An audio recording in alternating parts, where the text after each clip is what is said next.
Après mon mariage, ma belle-mère, autoritaire et manipulatrice, a exigé que je transfère mon entreprise de 200 millions de dollars à mon mari et que j'assume les tâches d'une femme au foyer. J'ai refusé. Lors d'une réunion de famille, elle m'a crié dessus. Dans un geste choquant, elle s'est jetée sur la table, m'a attrapé les cheveux et les a tirés violemment, m'insultant devant tout le monde. Les invités étaient stupéfaits, et bien que certains aient tenté d'intervenir, mon mari n'a rien fait pour arrêter l'attaque de sa mère, révélant ainsi sa profonde soumission à l'influence toxique d'Hélène. J'ai gardé mon calme, mais mon silence était rempli d'une colère brûlante. J'ai décidé de me venger avec mon plan secret et rapide. Le lendemain, j'ai eu une surprise choquante. Leurs larmes de désespoir étaient le doux son de la vengeance que j'attendais depuis le début. Je m'appelle Emily Lawson et j'ai toujours cru que le travail et la détermination permettaient de réussir sa vie. À 35 ans, je suis PDG d'une entreprise florissante de San Francisco, évaluée à 200 millions de dollars. Je me suis investi corps et âme dans la création de cette entreprise, et chacune de mes réussites témoigne de mon engagement. Je n'ai jamais privilégié les relations personnelles. Mon travail a toujours été prioritaire. Ayant grandi dans une petite ville, j'ai appris très tôt que les rêves exigent des efforts. Mes parents m'ont inculqué l'importance de l'éducation et de la persévérance. J'ai travaillé sans relâche tout au long de ma scolarité, obtenant des bourses qui m'ont permis d'intégrer une université prestigieuse. Je suis sortie major de ma promotion avec un diplôme en gestion d'entreprise. À partir de ce moment, j'ai su que je voulais créer ma propre entreprise et que rien ne m'en empêcherait. Pendant des années, je me suis consacrée à la croissance de mon entreprise, en me concentrant uniquement sur la construction de ma marque et de ma réputation. Tard le soir et tôt le matin. C'était ma routine. Mes amis disaient souvent en plaisantant que j'étais mariée à mon travail, et ils n'avaient pas tout à fait tort. J'ai trouvé l'épanouissement dans ma carrière en négociant des contrats et en voyant mes rêves se concrétiser. L'amour semblait être une distraction, quelque chose dont je n'avais pas besoin. Mais tout a changé lorsque j'ai rencontré Mark Anderson. Mark était le fils de William Anderson, un homme d'affaires dont l'entreprise avait un partenariat de longue date avec la mienne. Notre première rencontre a été banale, mais quelque chose en lui m'a intrigué. Il était beau, avec de charmants yeux bleus qui pétillaient d'enthousiasme. Au début, j'ai trouvé sa jeunesse rafraîchissante. Il avait 38 ans, mais un air d'immaturité qui me faisait sourire. Nous avons sympathisé lors d'un dîner d'affaires et j'ai commencé à entrevoir une vie différente, qui incluait la compagnie. Au fur et à mesure que notre relation s'épanouissait, j'ai perçu le potentiel de quelque chose de spécial. Mark me faisait rire et nous partagions la même passion pour l'entrepreneuriat. Cependant, une ombre planait sur notre relation, sa mère, Hélène Anderson. Elle était une figure dominatrice dans la vie de Mark, exigeante et contrôlante. J'ai d'abord ignoré mes inquiétudes, pensant que je pouvais gérer la situation. Après tout, j'étais une femme d'affaires prospère. Comment pourrait-il être difficile de gérer une relation avec un homme et sa mère? Les mois ont passé et nous avons décidé de nous marier. Le mariage a été grandiose, avec la famille et les amis. Mark m'a promis qu'il soutiendrait ma carrière et mes décisions. Je pensais épouser un partenaire qui m'élèverait, mais peu après le mariage, j'ai réalisé que j'avais fait une grave erreur. Hélène n'a pas perdu de temps pour faire connaître ses exigences. Cela a commencé subtilement, par quelques commentaires désinvoltes sur le fait qu'une femme devrait donner la priorité à son mari plutôt qu'à sa carrière. Je l'ai balayé d'un revers de main, me rappelant que j'avais travaillé trop dur pour laisser quelqu'un me dicter ma vie. Mais la pression d'Hélène augmentait de jour en jour. Un après-midi, alors que nous prenions le thé, elle m'a dit sans ambages, « Emily, tu devrais envisager de transférer ton entreprise au nom de Mark. C'est ce que ferait une bonne épouse. » Je l'ai regardée, choquée. Ce n'est pas possible, Hélène. Mon entreprise est l'œuvre de ma vie. Je ne peux pas la céder comme ça. Pourquoi ne pas le faire? Elle insiste. Sa voix s'élève. Tu es sa femme maintenant. Ton travail doit passer après ta famille. Ce n'était que le début. Les demandes persistantes d'Hélène sont devenues plus agressives. Je pouvais sentir le malaise de Marc chaque fois que je rejetais les suggestions de sa mère. Mais il n'est jamais intervenu. C'était comme s'il était pris dans une toile de loyauté envers elle, et cela me frustrait profondément. Le véritable tournant s'est produit lors d'une réunion de famille à la maison Anderson. J'avais espéré que ce serait l'occasion pour nous de nous retrouver en tant que famille. La soirée a bien commencé, remplie de rires et de bons repas. Cependant, Hélène a saisi l'occasion pour me confronter publiquement. Alors que les invités se mêlaient à la foule, elle m'a interpellée. Émilie, pouvons-nous parler, dit-elle avec un sourire forcé, ses yeux se rétrécissant légèrement. Je pense vraiment que nous devons régler cette affaire. J'ai senti mon cœur s'emballer. Qu'est-ce que tu veux dire ? Répondis-je en essayant de garder une voix stable. Tu dois transférer ton entreprise à Marc. Elle a exigé que sa voix résonne dans la pièce. Il est temps de faire passer la famille avant tout. Et la salle est devenue silencieuse. Tous les regards se tournent vers nous. J'ai senti le poids des regards des invités. Je ne peux pas faire ça, Hélène. J'ai répondu fermement. Mon entreprise est ma responsabilité. Je l'ai construite de mes propres mains. Son visage s'est enflammé de colère, sans que je m'en rende compte, elle s'est jetée sur la table, m'a attrapé les cheveux et les a tirés violemment.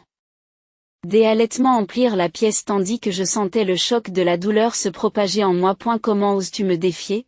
A-t-elle crié, sa voix dégoulinant de venin. Les invités ont essayé d'intervenir, mais Marc est resté là, figé, révélant sa profonde soumission à l'influence toxique d'Hélène. L'humiliation brûlait en moi tandis que je regardais autour de moi. Réalisant que ce moment avait dégénéré en quelque chose qui allait bien au-delà d'un simple désaccord. Malgré la douleur et l'humiliation, j'ai gardé mon sang-froid, retenant mes larmes. Je ne voulais pas qu'elle me voie craquer. J'ai juré en silence que mon histoire ne s'arrêterait pas là. Je sentais la colère bouillir en moi, et ce n'était pas seulement à cause de l'attaque. Je me rendais compte que j'avais laissé cette femme manipuler ma vie. En quittant cette réunion, j'ai décidé à ce moment-là que je ne serais pas une victime. Je trouverais un moyen de renverser la situation et de reprendre mon pouvoir. Les graines de la vengeance étaient plantées. Il me fallait juste la bonne occasion. Ils étaient loin de se douter que j'étais bien plus qu'une femme d'affaires prospère. J'étais déterminée à reprendre ce qui m'appartenait et à donner à Hélène et Marc une leçon qu'ils n'oublieraient jamais. Les prochains chapitres de ma vie étaient sur le point de se dérouler. Et j'étais prête à me battre. Après l'incident survenu lors de la réunion de la famille Anderson, une colère latente s'enflamma en moi. J'avais toujours été fière de ma capacité à surmonter les difficultés, et cette humiliation ne serait pas la fin de mon histoire. Au contraire, elle allait marquer le début d'un nouveau chapitre, un chapitre où j'allais reprendre mon pouvoir et montrer à Marc et à Hélène que je n'étais pas quelqu'un avec qui l'on pouvait jouer. Dans les jours qui ont suivi, je me suis concentrée sur mon travail, m'enterrant sous mes responsabilités. Je voulais me distraire de cette humiliation, mais je devais aussi élaborer un plan. Je ne pouvais pas laisser cette situation s'envenimer. Mon entreprise avait atteint 200 millions de dollars non seulement grâce à un travail acharné, mais aussi grâce à des décisions stratégiques. Je devais maintenant penser stratégiquement. Et la première étape a consisté à rassembler des informations. J'ai fait appel à mes contacts dans le secteur et j'ai commencé à enquêter sur la société de William Anderson. Je voulais comprendre sa situation financière et les faiblesses que je pouvais exploiter. En approfondissant mes recherches, j'ai découvert que l'entreprise était confrontée à des difficultés depuis un certain temps. La direction était déconnectée de la réalité et les ventes étaient en baisse constante. C'était le genre de vulnérabilité avec laquelle je pouvais travailler. Pendant cette période, j'ai également fait un effort conscient pour maintenir une façade de normalité dans ma relation avec Marc. Je faisais bonne figure chaque fois que j'étais en sa présence et celle de sa mère. Marc disait souvent à quel point il était fier de l'héritage de sa famille. Et je hochais la tête en cachant mes véritables sentiments. Il est important de soutenir la famille, disais-je en essayant de me fondre dans la masse. Pendant ce temps, à l'intérieur, je traçais une voie qui allait tout changer. J'ai commencé à travailler en réseau de manière plus agressive, en participant à des événements et à des séminaires où je pouvais entrer en contact avec des personnalités influentes du monde des affaires. Je nouais des alliances et renforçais ma réputation de femme d'affaires redoutable. Mon objectif était clair, me positionner de manière à pouvoir soit reprendre l'entreprise familiale Anderson, soit l'affaiblir considérablement. Un après-midi, alors que je discutais de stratégie avec mon conseiller financier, je lui ai fait part de mes intentions. Emily, si tu veux prendre le contrôle de l'entreprise des Anderson, tu devras acheter une part de contrôle. Mais tu devras être discrète. S'ils ont vent de tes projets, ils feront tout pour te saboter.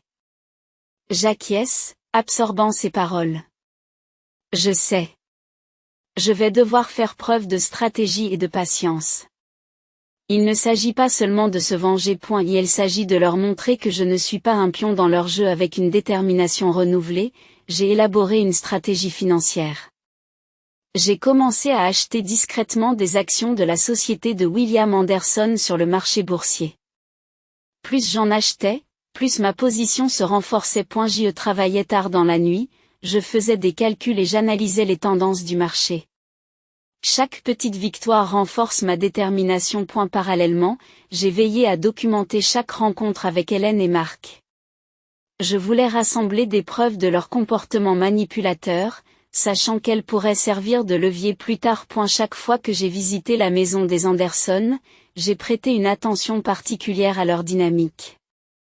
J'ai remarqué qu'Hélène rabaissait souvent Marc, utilisant la culpabilité pour le contrôler. Cela ne faisait que renforcer ma conviction qu'ils avaient besoin d'une leçon. Un soir, alors que je participais à un dîner d'affaires, j'ai surpris une conversation entre deux initiés de l'industrie qui discutaient de la réputation chancelante de la famille Anderson. S'ils ne redressent pas rapidement la barre, ils pourraient être amenés à vendre certaines parties de l'entreprise. L'un d'eux a dit, en secouant la tête, que ce mot m'avait fait frissonner. C'était la confirmation dont j'avais besoin. Je pouvais passer à l'acte, au bon moment. Au fil des semaines, j'ai renforcé mes projets. J'ai contacté des investisseurs potentiels à la recherche d'opportunités. Mon objectif était de réunir suffisamment de fonds pour faire une offre substantielle en vue d'acquérir une participation majoritaire dans l'entreprise d'Anderson. J'ai ressenti un mélange exaltant d'anticipation et de détermination. Je n'étais plus Emily Lawson, la femme d'affaires. J'étais l'architecte de ma propre vengeance, élaborant avec soin une stratégie qui les mènerait à leur perte. J'imaginais le moment où je me tiendrais devant eux, révélant mon triomphe et mettant leur monde sens dessus dessous. Chaque fois que je pensais à cette confrontation à table, la colère montait d'un cran, enflammant ma détermination. J'allais leur montrer qu'ils m'avaient sous-estimé. Leur arrogance et leur manipulation allaient revenir les hanter. Bientôt, je renaîtrais de mes cendres tel un phénix, laissant les Anderson affronter les conséquences de leurs actes. Le chemin était tracé et j'étais prête. Ils étaient loin de se douter qu'une tempête se préparait, une tempête qui changerait le cours de nos vies pour toujours. Ma patience et ma stratégie étaient sur le point de payer, et l'acte final de ma vengeance se rapprochait. Au fil des semaines et des mois, mon plan pour prendre le contrôle de l'entreprise familiale Anderson a pris forme. Chaque jour, je travaillais assidûment dans les coulisses, acquérant discrètement des actions de la société de William Anderson. Mon conseiller financier m'a guidé dans le processus complexe de constitution d'une participation qui me donnerait l'effet de levier dont j'avais besoin. Chaque fois que je recevais des informations sur mes acquisitions, je ressentais un frisson électrique, sachant que je me rapprochais de mon objectif. Pendant ce temps, je maintenais ma façade autour de Marc et Hélène. Lors des dîners de famille, je me forçais à engager des conversations légères, tout en me préparant mentalement au moment où je dévoilerais mes plans. Marc ne se rendait pas compte de la tempête qui se préparait juste sous la surface. Il faisait souvent l'éloge de sa mère. « Tu as construit un bel héritage familial, maman. J'espère que cela va continuer », disait-il, et je ne le faisais pas, réprimant l'envie de lever les yeux au ciel. Un soir, lors d'un dîner particulièrement somptueux chez les Anderson, j'ai senti la tension monter. Hélène, très bien habillée, était dans une forme rare, se vantant des réalisations de sa famille. Notre entreprise a toujours été un leader dans ce secteur. Proclamait-elle sur un ton de supériorité. Mais avec la bonne vision, elle peut aller encore plus loin. J'ai souri poliment, le cœur battant. Oui, Hélène, mais une vision doit s'adapter à l'évolution des temps. J'ai répondu, sachant que ces mots avaient une signification plus profonde. Je voulais qu'elle comprenne que ses idées dépassées étaient sur le point de s'effondrer. Ce soir-là, après le départ des invités, je me suis retrouvée seule avec Marc. Il nous a servi un verre de vin et a mentionné avec désinvolture à quel point il était fier de l'héritage de sa famille. C'est une grande responsabilité, mais je sais que nous la maintiendrons. Et elle a dit cela avec une confiance qui rayonnait en lui. J'aimerais vraiment que vous envisagiez de prendre du recul par rapport à votre entreprise. Émilie. Je veux dire, ne serait-ce pas bien de se concentrer sur les familles? Ces mots m'ont piqué, et j'ai senti la colère m'envahir.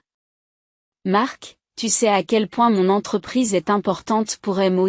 Je ne l'abandonnerai pas comme ça. J'ai dit cela en essayant de garder un ton ferme. J'ai vu son expression changer, un mélange de confusion et d'inquiétude s'insinuer dans ses yeux. Et la semaine suivante, l'un de mes contacts dans l'industrie m'a informé d'une prochaine réunion du conseil d'administration de l'entreprise de William Anderson. C'était ma chance.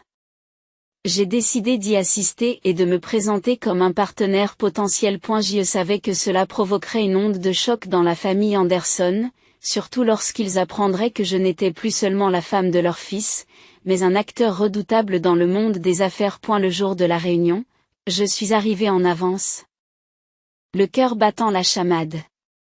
La salle du conseil d'administration était remplie de cadres à l'air sévère, et j'ai pris place à la table, confiante et posée. À eu début de la réunion, je me suis présentée en gardant un ton professionnel mais amical.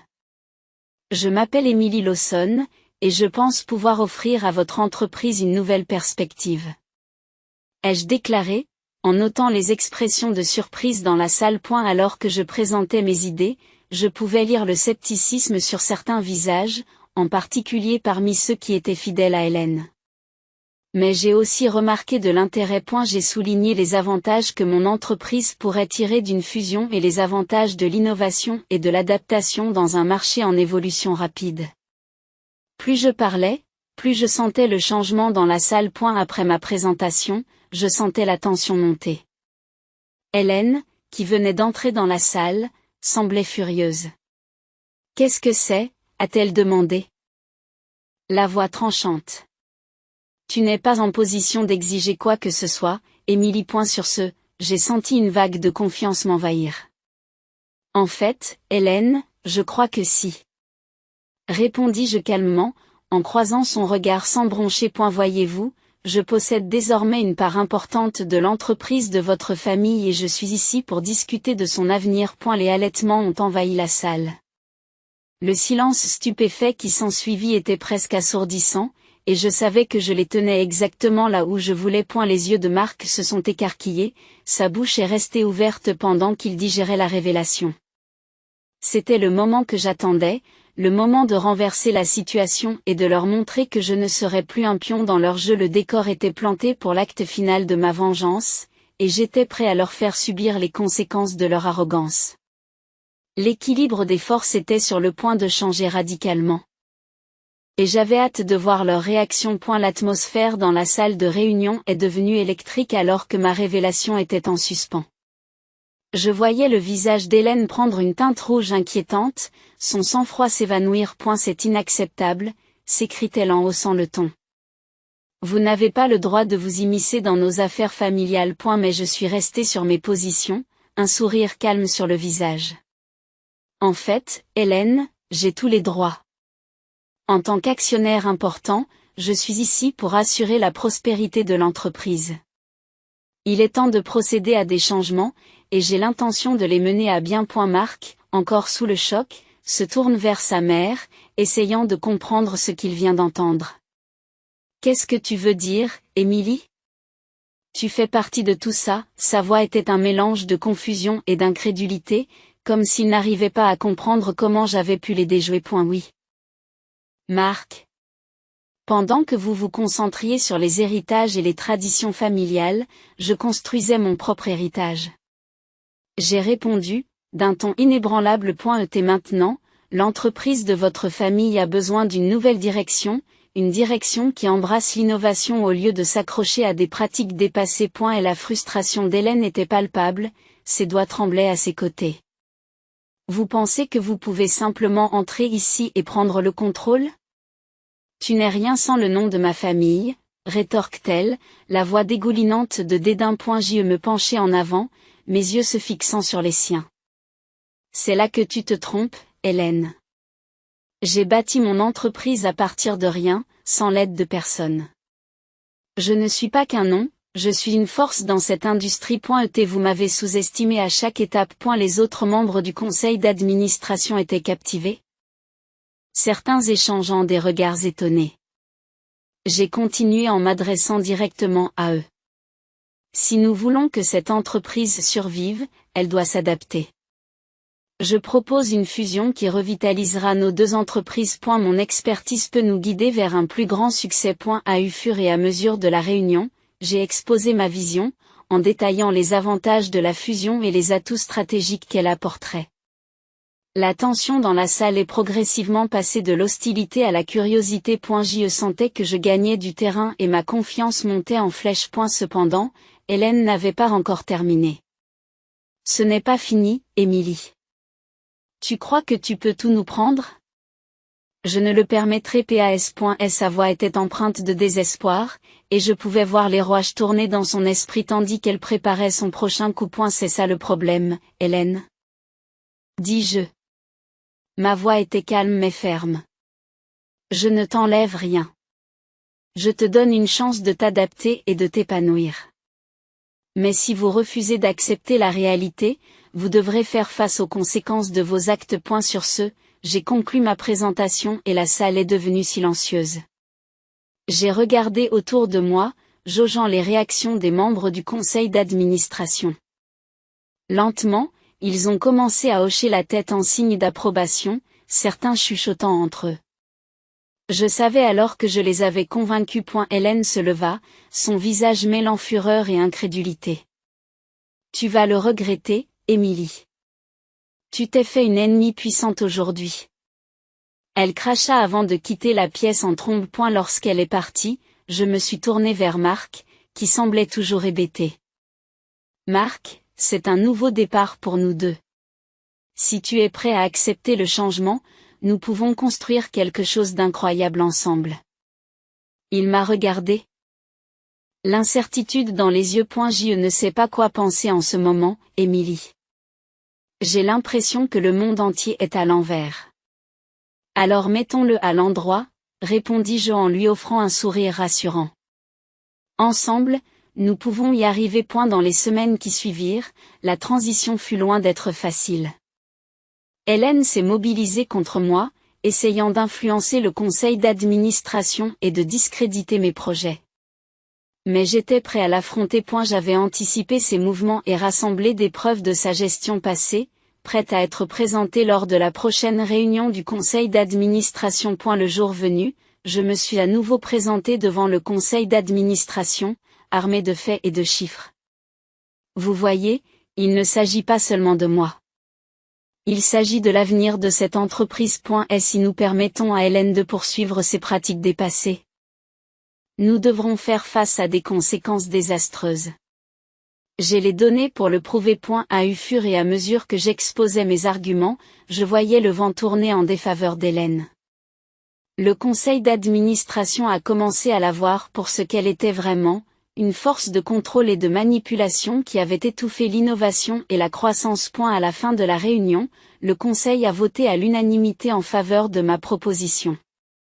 Le règne d'Hélène était terminé, et j'ai senti un élan de triomphe m'envahir. Non seulement j'avais obtenu mon poste, mais j'avais aussi ouvert la voie à un avenir plus radieux. En sortant de la salle de réunion, je n'ai pas pu m'empêcher de ressentir un sentiment de puissance. J'avais pris le contrôle de ma vie et de mon entreprise, passant d'une victime de manipulation à un leader puissant. J'étais prête à mener ce nouveau chapitre avec force et intégrité.